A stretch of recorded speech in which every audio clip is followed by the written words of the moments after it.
Salut les gars, j'espère que vous allez bien. On se retrouve aujourd'hui pour une nouvelle vidéo les gars. Aujourd'hui on va composer une instru ensemble et on va essayer de partir sur un sample qui fait partie de la bande originale du jeu vidéo The Last of Us Part 2. C'est un jeu vidéo que j'adore. Je suis totalement fan de ce jeu les potes. Du coup on va essayer de faire quelque chose. Alors ça sera du coup plutôt une instru chill, parce que pour ceux qui ont joué au jeu vous savez que c'est des sons qui sont plutôt chill dedans.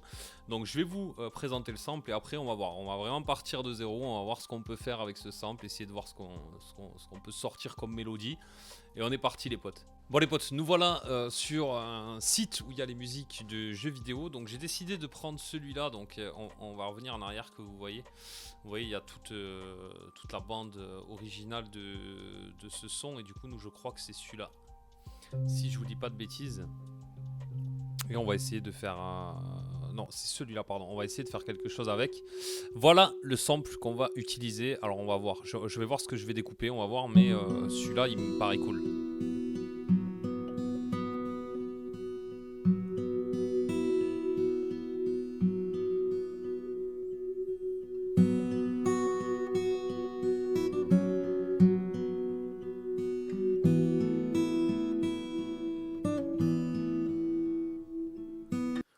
Voilà sur quoi on part.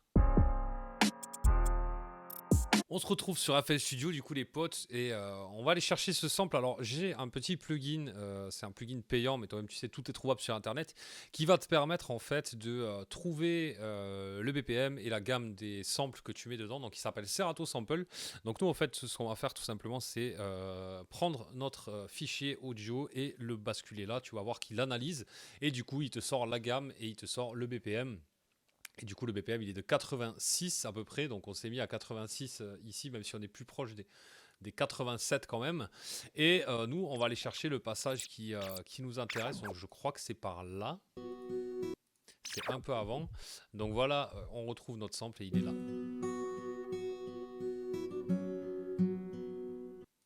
Et donc nous en fait ce qu'on va faire c'est que je trouve quand même que c'est plutôt lent. Donc moi je vais aller toucher le BPM en haut. Là, vous voyez ma souris à côté du bouton enregistrer. On va essayer de se basculer à 100, voir ce que ça donne. Et là, le logiciel va automatiquement se caler à 100 BPM avec la mélodie. Et c'est ça qui est super cool avec Serato Sample. On écoute ça.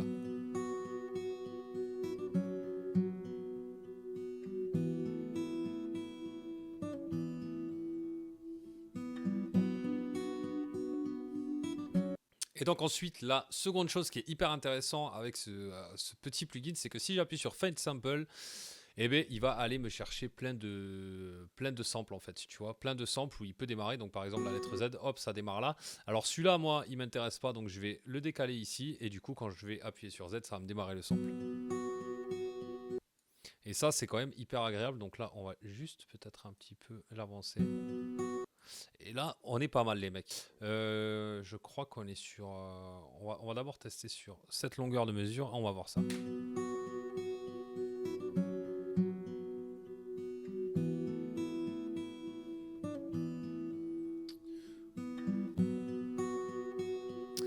On n'est pas trop mal. On va pas se mentir, on n'est pas trop mal les mecs. On est d'accord. On a renommé notre mélodie de base, on l'a appelée Mélobass tout simplement, et on l'a assigné sur le potard numéro 2. Bon, j'appelle ça le potard, je vais rappeler ça comme ça. On l'a assigné sur le potard numéro 2. Et ce qu'on va faire, la première chose qu'on va faire, c'est qu'on va lui appliquer un petit Camel Crusher. Alors, ce qui est cool avec ce plugin, c'est qu'il t'applique de la distorsion et en même temps, il fait compresseur aussi. Donc, ça, c'est hyper intéressant. Et ce qu'on va faire, c'est qu'on va utiliser British Clean, c'est celui en général qui est le mieux. Vous allez voir déjà que la mélodie va beaucoup plus prendre d'ampleur.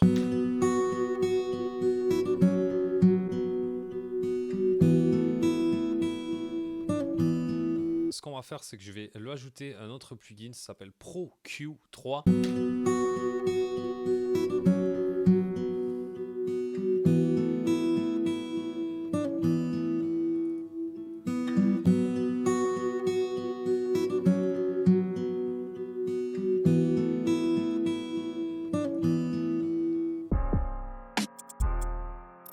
Il est temps que je vous présente un de mes plugins favoris. C'est un petit plugin à la con, mais moi j'adore. Quand tu fais des instrus un petit peu à l'ancienne, je kiffe ce plugin. Donc déjà, ce qu'on a fait, c'est qu'on a cloné la mélodie de base. Donc on a Melo Bass 2 et on l'a assigné ici. Vous voyez, comme vous voyez marqué Melo Bass 2, je lui ai remis un Camel Crusher qui est identique en fait à la première. On n'a pas fait encore on n'a pas traité encore les fréquences parce que ce qu'on va faire d'abord, c'est l'activer et lui mettre un half time. Donc ça, vous allez vite voir ce que ça donne.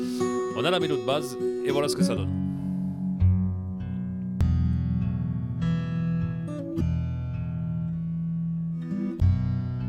Et ensuite on peut changer nos loops.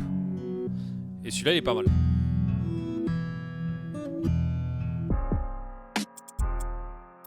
Donc maintenant qu'on a nos mélodies les gars, parce qu'on va partir sur cette mélodie de base et ensuite la mélodie un petit peu modifiée, on va commencer à faire les drums. Donc comme vous avez vu, je me suis créé un pattern que j'ai appelé drums. Et la première chose en fait que je fais souvent enfin même pratiquement tout le temps quand je fais mes drums, je commence par les snares, ça me permet de voir un petit peu l'ambiance. Et pour la snare, on va utiliser cette snare là. Comme vous voyez, et à chaque fois que j'utilise une snare, ce que je fais, c'est que je coupe tous les potards et je mets juste le hold au maximum pour vraiment que ça frappe quand moi je décide d'appuyer sur la touche. Donc on va aller poser cette snare sur la prod les amis. Hein. Ok, là on est pas mal au niveau de la snare les mecs, donc ce qu'on va faire, c'est qu'on va poser tout simplement les hi-hats parce que ça permet direct de donner du mouvement à la prod les mecs. Pour l'instant, on a calé les premiers hi-hats histoire de mettre de l'ambiance à la prod, donc on a fait juste ce petit piano roll là. Vous allez voir ce que ça donne, je trouve que c'est plutôt intéressant les mecs, écoutez.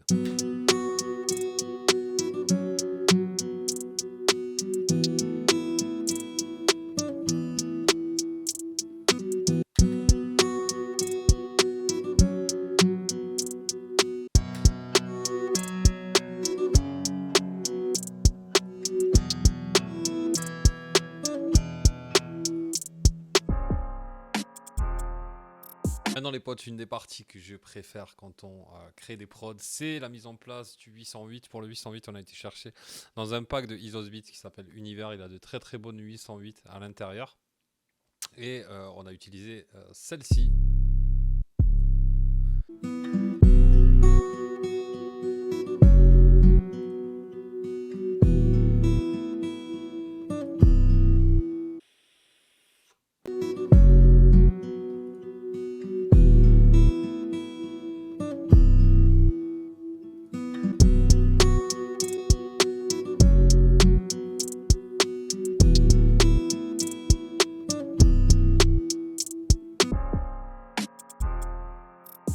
On a fait la 808, on a notre mélo base, on a la mélo un petit peu secondaire et j'ai rajouté deux mélodies de fond qui viennent créer un petit peu de l'ambiance puisque je vous avais dit que je voulais cette ambiance chill avec la prod.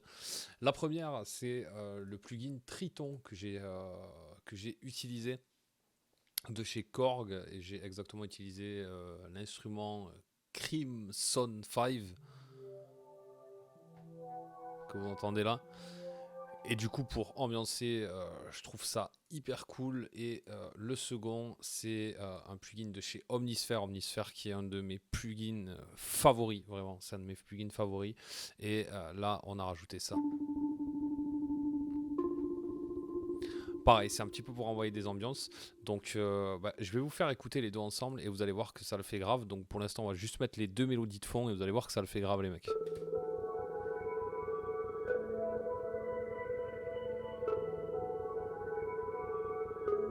Et ça le fait grave avec les drums.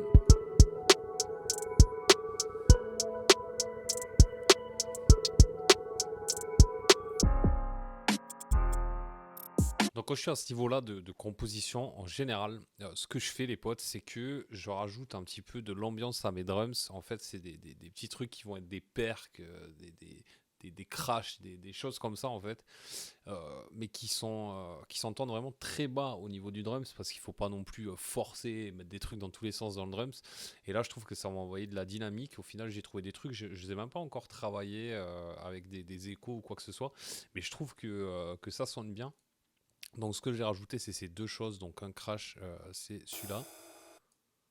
Et tu vois, c'est juste pour amener du petit mouvement un petit peu au drums en fond. Et j'ai rajouté une perche. Et tu vois, elle a déjà beaucoup d'écho, tout ça. Et donc, tu vas voir, on va faire tourner le drum seul, mais il faut vraiment tendre l'oreille parce que bien sûr, je le mets pas à fond, quoi, tu vois, sinon ça sert à rien, quoi. Tu vois, ça rend bien. Donc là, je pense qu'on a tout ce qu'il faut en fait, les mecs, parce que voilà, comme je vous dis, je voulais faire un truc plutôt chill, tranquille, donc je veux pas non plus blinder la prod. On a fait de bons drums, on a fait des belles 808, on a deux mélos, la mélo de base et la mélo de base qu'on a retravaillé pour faire peut-être un petit peu les couplets par exemple, vraiment faire le décalage couplet-refrain. On a rajouté deux mélodies, un petit peu d'ambiance, et du coup, je pense que c'est assez. Donc là, ce que je vais faire, je vais vraiment tout séquencer pour que ce soit propre, je vais tout masteriser, bien mixer. Je vais rajouter des effets, je pense, des coupures, des cuts, tout ça. Tu sais, quand le rappeur il vient poser sur un clap la fin de voix, tu vois, sur une fin de mesure. Donc on va faire tout ça, les gars. J'espère que cette vidéo vous aura plu. C'était un premier test pour moi. Comme je vous l'ai dit, je découvre FL Studio. Donc désolé si j'ai pas les mots exacts, mais au moins ça permet aux gens qui découvrent FL Studio de le découvrir avec moi. Je me bute la tête au plugin, tout ça. Et je pense que là, on a sorti une prod plutôt cool avec le sample de départ qui venait du coup du soundtrack de The Last of Us Part 2. J'espère que ça vous aura plu. N'hésitez pas à me dire dans les commentaires. La prod, bien évidemment, je vous la mets en téléchargement dans la description pour ceux qui veulent kiffer. N'hésitez pas à m'identifier sur Twitter si jamais vous vous posez dessus, les potes. Voilà, écoutez, c'était SK Prod. J'espère que ça vous aura plu, les gars. Je vous laisse avec le beat complètement fini.